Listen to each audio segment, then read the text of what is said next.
This thing, perhaps the most debated Pokemon pronunciation of all time. Allow me to end the debate here.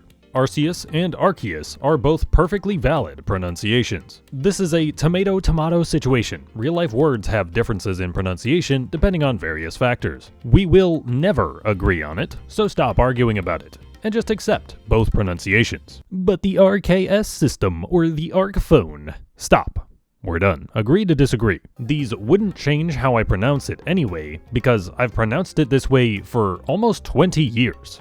Holy crap, I am getting old. With the inevitable Arceus rant out of the way, let's shiny hunt this thing.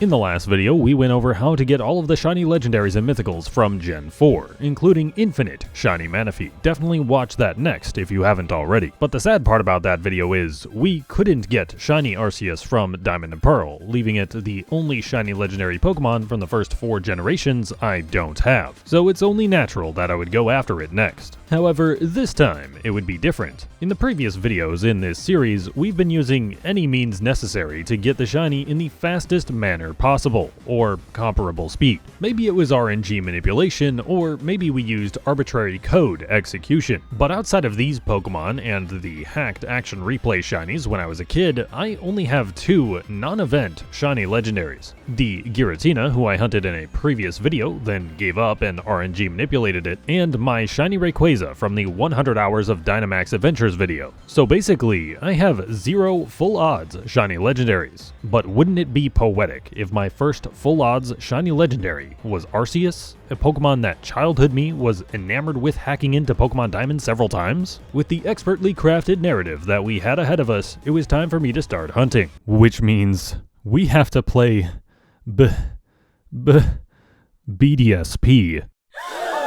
So to take your mind off of that horrifying reality, let's talk about today's sponsor. Today's video is brought to you by AFK Journey, a free-to-play RPG now available on iOS, Google Play, and for PC from their official website. From the creators of AFK Arena, AFK Journey is an ethereal fantasy RPG. With distinctive visuals, intricate mechanics, and added depth with PC-compatible side-scrolling, it's more than just an idle game. Embark on a fantasy quest in a world where everything breathes with life. Explore large, diverse maps, solving fun puzzles, and meeting interesting NPCs with effortless one-handed gameplay, leaving the other hand free for soft resetting on Shiny Arceus. Customize your character and play as Merlin, gathering heroes across the land's 6 factions, reuniting with some of AFK Arena's beloved characters like Hogan and Muriel, and discover new heroes to help you on the journey. And when the journey is done for the day, your hero and equipment resonance will keep getting resources while sleeping or eating. Experience over 40 heroes being given away on release, with varying rarities allowing diverse battle strategy. And with the 7-day login event and other activities, new players can receive over 200 free draws. Use my link in the description to download now, and use the CDKey AFKJourney88. When you do, you'll get a bonus of 100 diamonds and 18888 gold coins. Again, use my link in the description and use CDKey AFKJourney88, 100 diamonds and 18888 gold coins. And thank you to AFK Journey for sponsoring this video.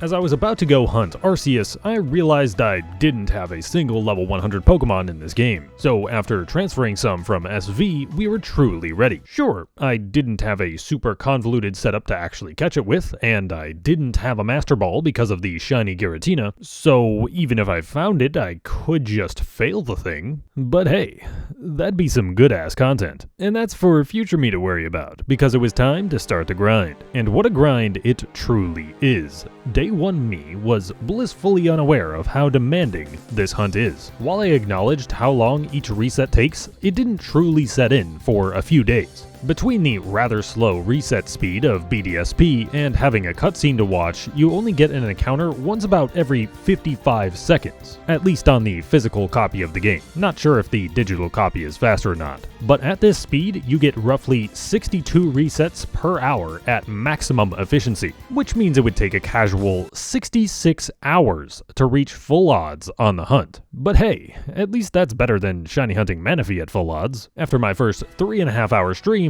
we had 152 encounters.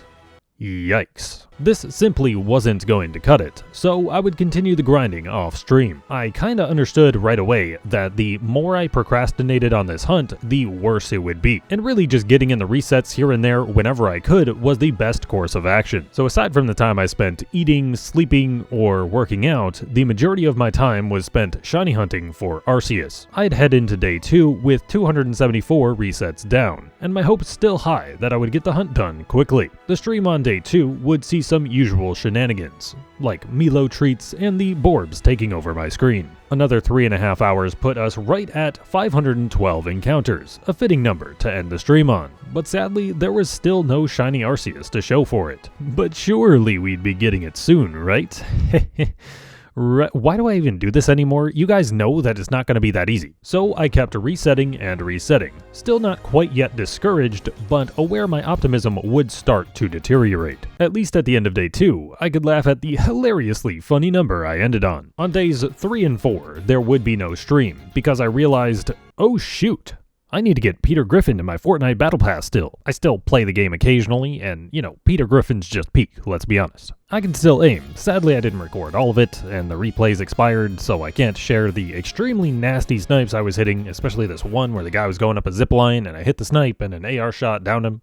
It was nice, believe me. My sanity, of course, wouldn't let me play Fortnite all day, getting in resets when I got kinda bored or people weren't online. By the end of day 4, not only did I have the Peter Griffin skin, but I had climbed all the way up to encounter 1288. Pretty good, considering having to grind about 60 levels on the Battle Pass in those 2 days. This set us up to be looking pretty good going into the stream on day 5. I had some real-life stuff happen on day 5 though, cutting the stream a bit short and limiting me to less than 300 resets on the day. But hold on, if I keep this pace up, it's gonna take like 16 days to reach full odds on the encounter, over 2 weeks of my life. This is when reality set in. If I wanted any chance at not doing this for the next 2 weeks, I had to start making sure whatever I was doing, I had the Switch controllers in my hands resetting. Watching YouTube, I'm resetting. Making or eating food, I'm resetting. On the toilet, dropping a deuce, you bet I'm resetting. At this point, I started working on what will probably be the next video, still doing resets at the same time. On day 6, I would get over 500 resets done, equating to at least 8 hours of resetting.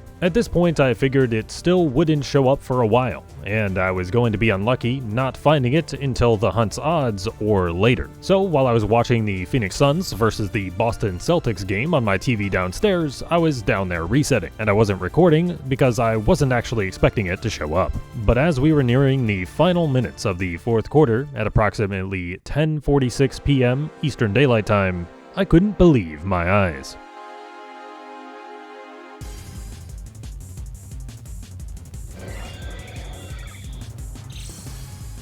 While I didn't record my live reaction, you can probably imagine it. An exasperated, yes! Once I saw that extra bit of yellow on my screen. I rushed upstairs, not really caring about how the rest of the game went, and started recording. Yes! Yes! Didn't get my reaction. I was watching basketball. 2068. I did clip it, so that'll be there, but sad times. 32 hours. Times I wasn't using the app.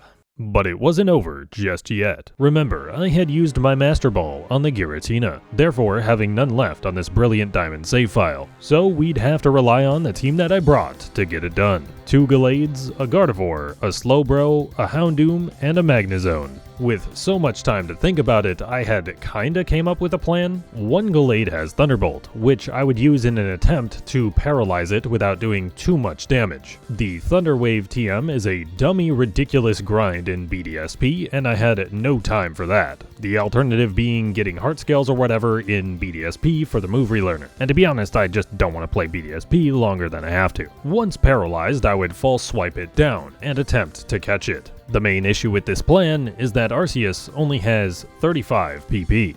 He said PP With a limited amount of power points, Arceus would soon struggle. As it turns out though, the BDSP movesets for my Gardevoir, 2 Gallades, and Slowbro all have Heal Pulse. So even if we were running low, I could use Heal Pulse to heal Arceus up if necessary. With how little damage Gallade did with each hit, I decided I shouldn't try to get it all the way down to 1 HP, because at least for now, it had a 1 in 4 chance of picking Recover, ruining that progress. At half HP, we would still have a 10% chance to catch it with a Timer Ball, with 14% being the best it can be. So we started a cycle of false swiping, chucking balls, and false swiping again, until I got a little bit of paralysis luck that helped me get in an extra hit, which gave me that tiny extra chance for this ball to catch.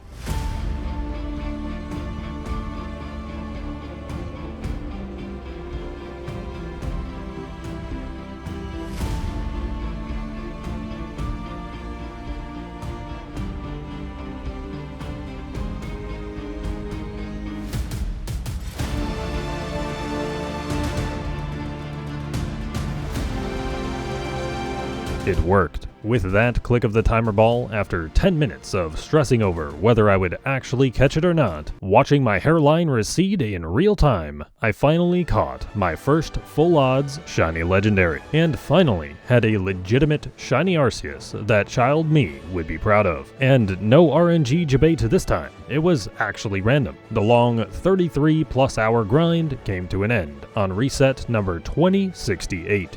It was so close to being nice. I gave it the fitting name of Leap Year, as not only did I catch it in a leap year, but 2068 is also going to be a leap year. And that's a random piece of trivia you can take to your next family gathering. I took our new shiny friend around for a stroll in a few cities in BDSP, before putting it in the PC and transferring it to a real video game, where it was greeted with open wings by our good friend, the Borb. And I took it around the mountains, trying out that legend plate. And once I was done celebrating, it was time for bed, and time for this journey to come to a close. After this, I did some additional investigating as to whether or not we could actually transfer a shiny Arceus from Gen 4, using PKX to make certain event Arceus shiny, based on a lead from a comment. But alas, neither the Machina or true Arceus events that I tried were able to transfer through when shiny. If anyone is currently able to get a Gen 4 shiny Arceus to transfer, please let me know. Because if I ever want to do a full form dex of them at the same time, I do not want to play BDSP 17 more times. No, just no. You can't make me do it. But thanks for watching, guys. Remember to like and subscribe. I've been Trails, and I will catch you guys next time.